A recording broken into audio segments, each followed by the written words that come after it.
Bonjour à tous, heureux de vous retrouver sur le plateau de Paris Turf TV pour notre émission quotidienne Reçu 5 sur 5. Aujourd'hui, je retrouve à mes côtés Mathieu Mortagne. Bonjour Mathieu. Bonjour Alex, bonjour à tous. Donc Mathieu, comme chaque vendredi actuellement, nous serons à Vincennes pour le prix ERA, une épreuve réservée à des 7 à 10 ans. Ils seront pas moins de 18 partants sur les 2850 mètres de la petite piste, 2 échelons de départ. Mathieu, 2 poteaux de départ, petite piste, 10 devant, 8 derrière. Qu'est-ce qu'on fait? On privilégie la tête, les 25 mètres? Pas une course facile déjà avant le coup, parce que bon, on connaît la petite piste. Il y avait énormément de possibilités au papier. Donc on a fait des choix, voilà, j'ai quelques petits coups de cœur, des bases je pense que tout le monde aime, comme un cheval comme Tonnerre Margea, voilà. Après il fallait faire des choix, mais je pense qu'il va falloir ouvrir les jeux parce que bon, c'est pas un quintet tout simple. Bon, Mathieu, on commence votre sélection. Alors, en tête le 7 Sirius de Buquet, ensuite le 15 Tonnerre Margea, le 18 Troufion, le 9 Spike, le 8 Saphir du Perche, le 10 Saphir des Loups, le 6 Thésée de Corbery et le 16 Sarah Duplessis.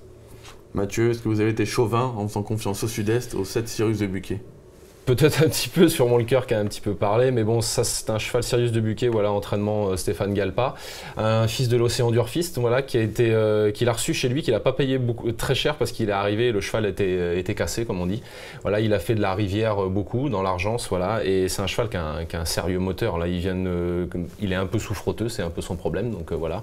En ce moment, il est vraiment plein de peau, quoi. Il vient de se balader à Nîmes. Je pense que c'est un cheval, voilà, il a besoin de personne dans un parcours. Là, en ce moment, ils l'ont accouru un peu caché, justement, mais il est capable d'aller devant. En tête sur la petite piste, c'est vraiment un cheval dur. Il va falloir être fort pour lui rendre la distance, je pense. Si vraiment le cheval est bien souple, il sera déféré des 4 pieds. Moi, je pense qu'ils ne viennent pas pour du tourisme. Moi, j'y vois vraiment une première chance en tête. C'est vrai qu'à Cannes, il a marché 14-2 2009. Voilà. On dit que s'il marche pareil, petite piste, il peut aller Il loin. battait un cheval comme Ouche qu'on a vu gagner récemment là, sous la selle à Vincennes sur 2002, là, qui est quand même un bon cheval. Donc, si on met un cheval comme Ouche en tête là-dedans, il aura une première chance. Donc, attention à ce cheval-là. D'accord. Peut-être le hat-trick donc pour ce numéro 7, Sirius de Buquet. Le 15, Tonnerre Margea, Mathieu, il reste sur 2 contre-performances, si on peut dire. Maintenant, peut-être qu'il redescend de catégorie aussi. Ah oui, il redescend nettement de catégorie. C'était quand même bien. Il n'a pas eu un parcours facile dans le GNT l'autre fois à Graignes. Il était né au vent. Il n'a pas lâché le morceau. Il échoue aux portes du Quintet. Voilà, c'est un cheval. Bon, il ménage pas ses efforts, par contre, le pauvre petit père. Ouais. Il a beaucoup couru ces derniers temps. Bon, maintenant, là, je pense qu'il va trouver une tâche un peu plus facile. Quoique à 25 mètres sur la petite piste, c'est jamais très simple non plus. Évident. Mais il a Jean-Michel Bazir et il est quand même nettement mieux sur les anneaux plats que sur la grande piste, on l'a vu. Voilà, si Jean-Michel met le tir au bon moment, comme on dit, normalement, il va être dans le quintet. C'est un petit cheval qui met son cœur sur la piste. Avec Jean-Michel Bazir dans le sulky, je pense que c'est un bon point d'appui quand même. Le 18 Troufion, moi c'est un cheval que j'aime tout particulièrement, c'est peut-être le cheval de classe du lot, longtemps arrêté, il a l'air de bien revenir actuellement. Ouais, il revient bien, les dernières courses sont bonnes, voilà, il est au plafond des gains, il sera déféré des 4 pieds avec Damien Beaune. Voilà, c'était plus un cheval monté, mais il a de sérieux moyens au sulky aussi, quoi. Donc s'il peut se faire ramener, attention, il est capable de très belles fins de course, même si des fois il penche un peu sous l'effort comme ça, mais c'est un cheval de tenue, donc lui plus il aura de train, plus ça va l'arranger. Donc ces courses-là sur la petite piste, normalement, il ne s'occupe pas, ça envoie, quoi. Donc je pense que attention à ce cheval-là, s'il peut se faire ramener dans un dos, tout ça, il va finir vite et je lui vois une belle chance, moi, pour être dans les 3 premiers. Moi aussi. Sur le parcours, il a 3 sur 3. Voilà. Il a déjà marché 13,5 au monté. Donc on se dit 13,5, s'il fait pareil attelé, pareil, je pense qu'il va falloir ça, quoi, parce qu'à 25 mètres, devant, ils vont maintenant sur la petite piste, on a vu un récent quintet qui ont marché même 12 récemment dans des catégories plus ou moins moyennes. Donc il va falloir ça, il faut que le cheval soit très bien, mais je pense que là il est proche d'être à 100%, donc je le sens capable d'une belle performance. Très bien, on s'en méfiera. Le 9 Spike, on va avoir l'avis d'Éric Raffin. Michel Burgeot dans notre Minute Terrain est allé à sa rencontre.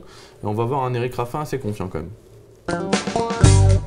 C'est vrai que le cheval il découvre vraiment un superbe engagement, donc avant le coup je pense qu'il détient une bonne chance. Maintenant à 25 mètres il y a de l'opposition, avec des chevaux de qualité comme Tonnerre Margea, Troufion et d'autres. Et c'est vrai qu'avant le coup, déférer des 4, ils viennent très bien courir sur l'herbe, de revenir sur le sable, ça va pas le désavantager je pense, donc je pense que c'est une base solide pour être dans le quintet plus. Bon base solide, apparemment il a vu votre prono, il craint un Tonnerre Margea Troufion.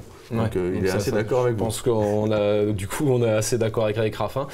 Celui-là c'était un pas un point d'interrogation, mais presque, parce que c'est un cheval, quand on regarde ses dernières performances, elles sont très très bonnes, les lignes sont excellentes. La dernière, il finit à côté du Capata, qu'on a vu très bien courir récemment, il s'élance en tête. Maintenant, son entraîneur nous confie que sur le sable, il se touche un peu au fanon, là, juste derrière le boulet.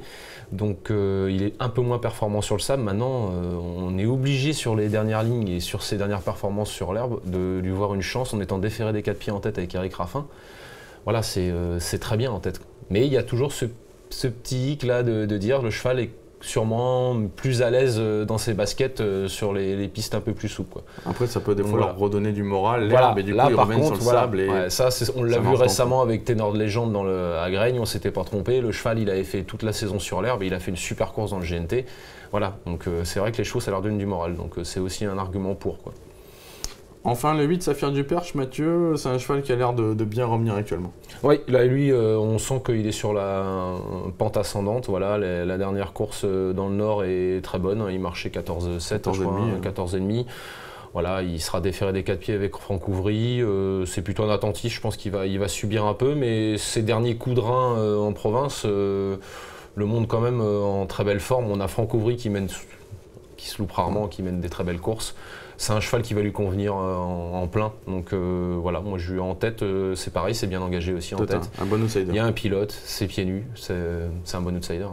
Bon outsider. Mais écoutez, Mathieu, même si on l'a dit, cette épreuve est ouverte, je pense que, comme vous l'avez dit, vos premiers en tout cas de votre sélection, et moi, ils me plaisent bien. Ouais, bah, moi aussi, on verra après coup, mais c'est vrai que c'est les 3 qui me paraissaient les plus solides avant le coup. Donc, bon, ça tombe bien, de toute façon, vous le verrez. C'est dans le conseil de jeu de Mathieu, les 3 chevaux de base, et en plus, ensuite, derrière, il faut bien évidemment ouvrir vos jeux. Ouais. Mathieu, merci. On se retrouve sur ce plateau dès samedi avec Philippe Thévenon et Paul Brousse qui vont analyser un quintet 5-5 sur les problèmes de Maison Lafitte. Ils n'ont pas la partie facile non plus, mais bon, il faut bien s'y coller aussi. Hein. Voilà. Bah, merci à vous, Alex, et bon jeu à tous. Bon jeu à tous. Au revoir.